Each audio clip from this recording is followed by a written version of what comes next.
Muchas gracias. Bueno, primero pedirles excusa que estoy un poquito afectado la garganta, pero acá estamos. ¿Ya? Bien, explicarles un poquito, este proyecto que yo les voy a explicar ahora se enmarca dentro de un proyecto que viene desde el año pasado, que tiene que ver con el desarrollo de un área dentro de nuestra institución en Iquique, que tiene que ver con lo que es innovaciones pedagógicas, que en este caso es el área que la vicerrectoría ha tenido la confianza de delegar en mí su concepción, como también la ejecución de él. ¿Ya? Y por lo tanto, entonces, la idea es poderles mostrar un poquito el resultado de este semestre, ¿ya? Porque es en este semestre que lo he aplicado para poderlo comparar con el grupo de cohorte del 2016. ¿Ya? La idea es del FlipRep, ¿cierto?, como una herramienta metodológica para fortalecer el aprendizaje autorregulado. FlipRep, que en realidad también lo podemos encontrar quizás de manera más abundante en la literatura como clase invertida o aula invertida, ¿sí? Ahora, la idea de la presentación es mostrarles un poquito el tema del aprendizaje autorregulado, que es un poco la problemática tras la cual me surgió la idea, explicar un poquito el tema del FlipRep en sí, en qué consistió la experiencia, que fue lo que probamos este semestre, casi en 180 alumnos en el área de administración y negocios, y también ver algunas evidencias de este proceso y finalmente explicarle un poquito cuáles son los desafíos que se nos vienen en esta misma temática. ¿Sí? Bueno, ¿de qué partió o de dónde partió esta concepción del FlipRep? Que en realidad nunca pensé que iba a ser FlipRep, estaba abierto a cualquiera de las posibilidades que se pudiese dar, pero me saltaron varias dudas respecto cuando yo tengo la suerte de poder tomar a los alumnos en primer año, cuando recién llegan, pero también soy su profesor cuando los tomo en el último año. Entonces, ya entre medio no los veo, entonces por lo tanto hay como una nebulosa ahí. Pero siempre me ha saltado la duda, y no sé si a ustedes también, respecto a los niveles de autonomía que nuestros alumnos pueden obtener. Y muchas veces nos encontramos con alumnos que están en los semestres terminales y que llegan, profesor, sabe que tengo una duda, y uno se la resuelve, y a los 5 minutos llegan y te dicen, ¿y ahora? Sí, bien, dale, ya, ok, pero profundiza un poco en esto. Ya, profesor. Y a los 5 minutos viene de nuevo, profe, ¿y ahora? Y entonces yo me pongo a pensar, y el problema es que un alumno que está en el semestre que es casi terminal o último año, la pregunta es todo el tiempo que hemos perdido hacia atrás en tratar de trabajar con ellos. Y entonces me surgió la idea de poder ver cómo hacer que el alumno fuera más partícipe en su proceso formativo. Yo ya tengo casi 18, 19 años en la institución, y yo partí en la institución cuando había otra imagen corporativa, que era el de la persona, ¿cierto? ¿Se acuerdan o no? Bueno, pues, si no se me cayó el carnet, por favor, ¿ya? Donde el hombre se autocincelaba y se autoformaba. Entonces yo dije, no, si esa es la solución, por ahí va. Y empecé a explorar y encontré este tema del FlipRep, pero también me encontré con la lógica del aprendizaje autorregulado, que hoy día obviamente tenemos todo un choque metodológico y teórico respecto a metacognición, ¿cierto? Respecto a temas de motivación. Yo no voy a entrar ahí, pero sí les quisiera indicar que para mí, y la lógica con la cual yo trabajé, fue entender que vamos a entender como aprendizaje autorregulado a un proceso activo en el cual, ¿cierto?, el estudiante puede establecer objetivos de cómo quiere y qué quiere aprender, y esos objetivos lo transforman en una guía para que puedan, ¿cierto?, generar un aprendizaje en donde yo como docente en realidad lo esté más bien monitoreando, apoyando y facilitando. Esa fue la lógica, ¿ya? Y por lo tanto, entonces, el desafío era un poco como lo que plantea, ¿cierto?, los autores como Sidner, que tiene que ver con cómo yo propongo una estrategia instruccional que esté de acuerdo a eso. Desde esa lógica, entonces, empezando a investigar, encontré FlipRep, la aula invertida, ¿ya? Que en el fondo, ¿en qué consiste FlipRep? Consiste en un método de enseñanza que lo que pretende es voltear el sentido tradicional. ¿Cuál es el sentido tradicional? Un alumno que nos llega a primer año, que lo único que está esperando es la clase frontal. ¿Por qué? Porque es lo que por 4 o 5 años es lo que le han estado repitiendo. Y de hecho me he encontrado con situaciones en donde los alumnos, cuando les planteé originalmente la situación, me dijeron, profe, ¿quiere capear clase? Me preguntaron eso, ¿ah? Ningún profe, calladito nomás. Y no entendían el sentido porque ellos están acostumbrados a lo frontal, ¿ya? Por deformación. Entonces, ¿qué es lo que planteé? Voltear la clase y obviamente colocar el foco en las necesidades de aprendizaje de ellos, ¿ya? Y obviamente para eso lo que yo necesitaba era, en el fondo, hacer que ellos entendieran que el estudiar no era estar en INACAP, sino que el estudiar era trabajo académico en INACAP y fuera de INACAP, ¿ya? Porque no sé también si les ha pasado, para no sentirme yo bicho raro, pero que estudian para la prueba y si tú no les dices nada, no estudian y los tiempos que invierten fuera del aula es para cualquier cosa, menos para estudiar. Y entonces después tenemos los problemas con que les falta tiempo y otras cosas adicionales. Entonces, ¿en qué consiste el flip en términos básicos? Que en el fondo el alumno, cuando llega a la clase, no llega como un receptáculo, sino que en realidad el alumno, antes de, en equipos, prepara ciertos contenidos que yo he diseñado, ¿ya? De ahí yo les voy a explicar cómo quise trabajar esta parte. Y en realidad entonces en el aula, cuando ellos llegan a interactuar, llegan a trabajar, llegan a discutir, llegan a desarrollar pensamientos. Esa es la idea. Y entonces, por lo tanto, yo me voy como un poquito para el lado y en realidad la dinámica la forman ellos, ¿ya? Y después la idea es que en el después ellos puedan expandir ese conocimiento. O sea, hablemos de expansión, que lo vamos a explicar con mayor detalle un poco más adelante. Entendamos como expansión el hecho de ver el sentido práctico o el cómo ese conocimiento lo van a poder vincular a otro, ¿sí? Ahora, en función de eso, entonces, la idea era cambiar desde un modelo tradicional, en donde el estudiante es cierto responsable de un trabajo y de un entendimiento, pero en donde principalmente lo desarrolla en una sala, a un enfoque de flipper, que en el fondo, cierto, tendría que ir más relacionado con actividades de aplicación, de análisis, más en procesos creativos, puesto que el trabajo más bien de carácter cognitivo, él lo desarrolla afuera. Sí, obviamente si lo hubiéramos bajo la taxonomía de Bloom, cuando hoy día hablamos de Kendall, Marzano y otras cosas más. Ahora, basando en esto, ¿cómo se diseñó el proceso? El proceso tradicional de un flipper, aun cuando hay 9 modalidades de flipper, yo trabajé con la primera, ¿ya? Primero, un proceso de socialización que tenía que ver con explicarle al alumno qué se quería hacer con ellos, la utilidad de lo que se quería hacer con ellos, ¿cierto? Un proceso relacionado a preguntas de investigación, de ahí lo voy a explicar con detalle, un proceso de conformación de equipos, en donde acá también marcamos una diferencia, puesto que los equipos no los definieron ellos, los definí yo, que era el primer choque que teníamos que hacer, ¿ya? También un proceso de diseñar y ver el proceso investigativo, el análisis y determinar cómo va a ser la plenaria, y obviamente las conclusiones y cómo ellos extendían el pensamiento, ¿ya? Entonces, la primera etapa, que es la etapa de socialización, ¿en qué consistió? Básicamente que el alumno pudiera entender la lógica de trabajo, porque recuerden, ellos vienen con una herencia que es una herencia de una clase muy expositiva, en donde prácticamente ellos llegan, hacen el ejercicio con la mano y empiezan a escribir, ¿ya? Y explicándoles obviamente qué es lo que tenían que trabajar, y obviamente esto también se trabajó con un video motivacional. Hicimos un pequeño video para poder trabajar esto. Después estaban las etapas de preguntas de investigación, y aquí se me planteó la duda, ¿cómo activar en el alumno el que él quisiera investigar? Entonces, dentro de las varias opciones que he podido tener en INACAP, se me dio en un momento ser el magíster en pedagogía, ¿cierto?, aplicada a la educación superior. Fue de hecho el alumno de la primera promoción, ¿ya? Y ahí me encontré con una profesora, que hasta el día de hoy mantengo contacto con ella, Bonnie Piller. No sé si alguno de ustedes habrá tenido contacto con Bonnie. Y Bonnie, una de las cosas que nos enseñó es a trabajar una herramienta que incluso la vimos en sesiones anteriores, que tiene que ver con un tablero que se llama, ¿cierto?, KWL, ¿ya? Que en el fondo es What do you know, ¿cierto? ¿Qué quieres? ¿Qué sabes? ¿Cierto? What do you want to know? ¿Qué quieres saber?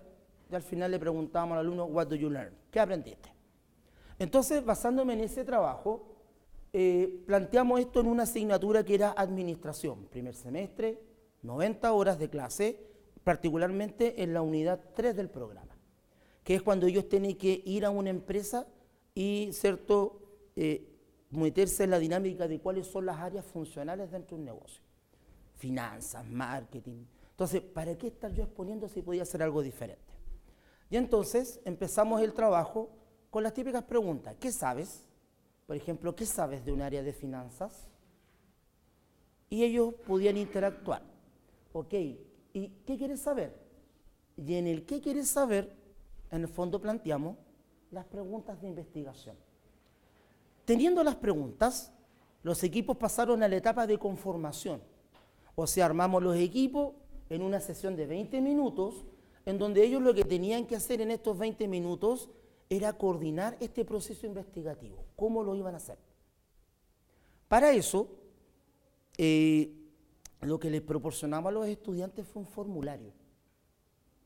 Un formulario muy simple, en donde ellos, por ejemplo, definían los roles, qué rol tenía cada uno, definían tareas para esos roles y, de una manera muy rudimentaria, una carta GAN simple. Cada ciclo de investigación era de una semana. O sea, por ejemplo, si yo tenía clase con ellos los días martes, el día martes estaba la asignación y el martes de la próxima semana era la dinámica. Una semana para que pudieran trabajar. ¿Ya? Entonces se conformaban estos equipos y acá ya empezamos a ver quizás algunos problemas. Por ejemplo, nosotros allá en Iquique también tenemos bastante dispersión geográfica. Alumnos que son de Hospicio, Pozo Almonte, Iquique. Entonces ahí también tuvimos que un poquito ceder en el sentido de que los equipos quedaran como un poquito geográficamente, porque nos dimos cuenta, por ejemplo, un equipo, teníamos un estudiante que era de Pozo Almonte, que queda aproximadamente a 2 horas de Iquique, otro era de Alto Hospicio y otro era de Iquique. Entonces, en qué rato se coordinaban para trabajar, era fantástico. Entonces, conformábamos los equipos y llegamos, ¿cierto?, a la etapa que tiene que ver con el diseño del proceso investigativo. En este caso, ¿qué es lo que se hizo? Utilizamos la biblioteca virtual de INACAP, que al igual como varios de las exposiciones que me tocó ver ayer, algunos de ellos no la conocen, ni siquiera se han logueado, nada. Yo les proporcionaba a ellos dos recursos, pero ellos cuando me entregaran su investigación, ellos deberían tener 4, o sea, debían agregar 2. Y ahí, ¿cierto? Empecé a trabajar con uno de los partners que tengo en la sede, que me acompaña allá al fondo, Cristian Quirós, porque él tenía que también trabajar con ellos la norma APA, porque los trabajos se entregaban con norma APA, se entregan de hecho con norma APA. Y entonces empezamos con el proceso de investigar y cada uno de ellos entregaba un pequeño reporte de investigación. Ese reporte de investigación no era nada más que responder a las preguntas que en la etapa anterior ellos habían dicho, ¿sabéis qué? Esto es lo que quiero saber. ¿Ya? Y luego que entregaban ese apunte pasaba a la etapa de plenaria. Y aquí fue el otro desafío. ¿Cómo hago la plenaria? Pregunto, hago equipos, y ahí me apalanqué con otros colegas de la sede que estaban probando con Socrative y estaban probando con Kahoot. Y entonces, ¿qué fue lo que hicimos? Trabajamos con Socrative y creamos un sistema de, ¿cierto?, preguntas de selección múltiple. Y entonces, ¿qué es lo que hacía en la plenaria? Yo proyectaba una pregunta y decíamos, ya, a ver, ¿cuál es la respuesta en base a lo que investigaron, lo que respondieron y todo? Y los alumnos decían, profesor, mire, en base a lo que investigamos, decimos que la alternativa correcta es la A. Y obviamente le colocábamos el momento de sorpresa, redoble de tambores, ¿cierto? ¿Qué cree usted? Disparo yo. Algo interactivo para que también, ¿cierto?, no fuera tan... ¿Cierto? Y empezamos, y la alternativa correcta es la letra C. Y todo el mundo como, no era la correcta. Y entonces empezamos con el ciclo de interacción. ¿Qué significaba eso? Oiga, ¿y por qué usted se equivocó en la respuesta? Y saltaba un grupo para allá. Es que, profesor, de acuerdo al autor tanto, dice sí, efectivamente, y empezamos con la dinámica. ¿Ya? Eso es un bloque de clase entero, en donde en el fondo cada una de las opiniones que los equipos tenían tenía que ver, ¿cierto?, con una base o un sustento de carácter, en este caso, ¿cierto?, teórico. Por lo tanto, ahí también había un desafío en ese punto. Y finalmente llegamos a la etapa de conclusiones, que volvíamos a la tabla del KW, ¿cierto? L, y decíamos, ¿cierto? ¿Qué sabías? Esto, ¿cierto? ¿Qué es lo que sabes ahora? ¿Cierto? ¿O qué es lo que querías resolver? Esto. Y finalmente, ¿qué aprendiste? Y ahí trabajamos con otra herramienta que se llama el punto más difuso. O sea, cuando respondían acá, en las conclusiones, cuando decían ¿qué aprendiste?, lo que quedaba difuso, que era la brecha entre lo que sabes y lo difuso, era en el fondo el empalme o lo que ellos tenían que extender de lo que estaban investigando. ¿Ya? Que en el fondo el punto más difuso es una herramienta súper simple que tiene que ver con que yo le pueda preguntar a los estudiantes qué es lo que no les quedó claro, qué es lo que quedó difuso luego de haber investigado, luego de haber estado en una plenaria donde también pudieron discutir y obviamente en el cierre. ¿Ya? En base a esto, ¿cuáles son las principales evidencias del proceso? Bueno, principales evidencias, si lo podemos ver, 2 cursos de control, 7 paralelos de primer año, 2 de día, 2 de tarde, 3 de noche. No pudimos incorporar el PSI en el proceso, pero estamos hablando de 7 secciones del área de administración, más alumnos, primer año, imagínense, primer semestre, ¿eh? Más alumnos de lo que era el ciclo de último semestre, o sea, penúltimo semestre, séptimo, para alumnos que eran de la asignatura de seminario de empresa. Ahora, ¿por qué esto? Sí, adrede, para ver si funcionaba en primero y para ver si funcionaba con un alumno que ya estaba casi prácticamente formado. Jugaron igual y participaron igual. Entonces, por lo tanto, y en este caso, en el caso de los muchachos del seminario de empresa, para ellos fue participar en un particular de contenido que era diagnóstico organizacional. ¿Ya? Y en base a esto, fíjense en resultados que pudimos obtener. Percepción del alumno, primer punto. ¿Ya? Percepción del alumno, si ustedes ven, se les permitió trabajar en escala de excelente, muy bueno, regular, malo. Y cerca del 85% lo clasificaron como una experiencia excelente y muy buena. Pero me dediqué a analizar por qué este 13, o en realidad por qué el 15. Ya. Habilidades de investigación. Ahí está el punto. ¿Ya? Habilidades de investigación y trabajar en equipo era algo que todavía no estaba suficientemente bien cimentado. ¿Ya? Por lo tanto, lo que vamos a hacer, y espero ya en la siguiente prueba de la experiencia, va a ser primero proporcionarle herramientas de investigación. ¿Sí?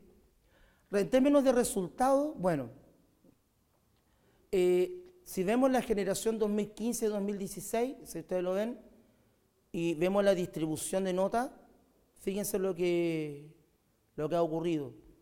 Para esta generación donde no hubo intervención, ¿sí?, 37% de los alumnos quedó en esa escala. Sin embargo, para los alumnos del otro cohorte, que fueron 76, ¿cierto?, el 54% de ellos subió a ese nivel. Por lo tanto, si ustedes se dan cuenta, acá tenemos un grupo sin intervención, que fueron en total 123 alumnos en ese momento, y hablamos de un grupo con intervención, que fueron 140. Algunos quedaron fuera por el tema de que profesor, no puedo ir a la prueba, tengo el certificado médico y todo ese tema. ¿Ya? Entonces, por lo tanto, la experiencia bastante interesante. ¿Sí? Ahora, para aquellos que vivían, y bueno, ¿y qué es lo que viene para mi tema? Bueno, aunque les parezca raro, esta metodología tiene certificación internacional. ¿Ya? En Estados Unidos, en España, Portugal o en Inglaterra. Tú te puedes certificar y son niveles, que es desde el nivel más básico hasta el nivel 4. ¿Ya? Por lo tanto, el desafío para nosotros para este año 2017, bueno, va a ser probarlo en otros sistemas, también mejorar el sistema de reporting, y el otro desafío es poder tener por lo menos un par de profesores acreditados internacionalmente en poder utilizar la herramienta. ¿Ya? Que en este caso se puede hacer, no es un problema, no es presencial, es una capacitación que es online, entonces por lo tanto no tiene... ¿Y cuál es la meta? No para este año, pero sí para el otro, porque lo que yo les planteaba, estas metas de ahora están para este semestre, ¿ya? Para el otro año, ¿cuál es la idea? Así como participamos en el Congreso de INACAP acá el 2017, la idea es el próximo año poder tratar de quedar con una ponencia en el encuentro internacional de Flipper, que en este caso se hace en España, ¿ya? Pues que el año pasado fue en Australia, ¿sí? Este año que viene, el 2018, es en España, donde se juntan un montón de personas que están relacionadas con esta temática para trabajar, ¿ya? Ahora también, para poder apoyar un poco el proceso, acá hay algunas de las bibliografías con las cuales trabajamos, algunas más tradicionales, como el caso de The Way, ¿cierto? También el autor de Escalante y Calderón, ¿cierto? Respecto a cómo el docente, ¿cierto? Se puede transformar o puede generar cambios de paradigma en los procesos lectores, porque también un tema que me agradó bastante uno de los expositores del día de ayer, que justamente indicaba que una de las principales dificultades está en la lectura, ¿ya? Beneficios de esto: autonomía, alumno que va progresivamente desarrollando habilidades de investigación, un alumno que empieza a utilizar herramientas que, por ejemplo, aprende en autogestión, cómo distribuir su tiempo, cómo organizar su tiempo, ¿ya? Trabajo en equipo, que también funciona, ¿sí? Entonces, por lo tanto, si ustedes se dan cuenta, es una herramienta bien robusta en ese aspecto.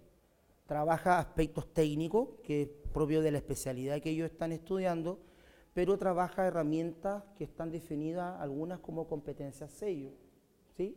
Entonces, por lo tanto, también tiene bastante utilidad en ese aspecto, como les digo, principalmente fortalecer la lectura, trabajo en equipo con los muchachos, ¿cierto? También el tema de que empiecen efectivamente a ocupar herramientas que van adquiriendo en asignaturas como autogestión, que de repente quizás otra de las cosas que vislumbraba era que a lo mejor el alumno, como no tiene la experiencia práctica, entonces el conocimiento que encuentra en autogestión no sabe en dónde ni en cómo aplicarlo. Y acá podría haber una instancia de cómo lo pueden utilizar, ¿sí? Eso. Muchas gracias por su atención.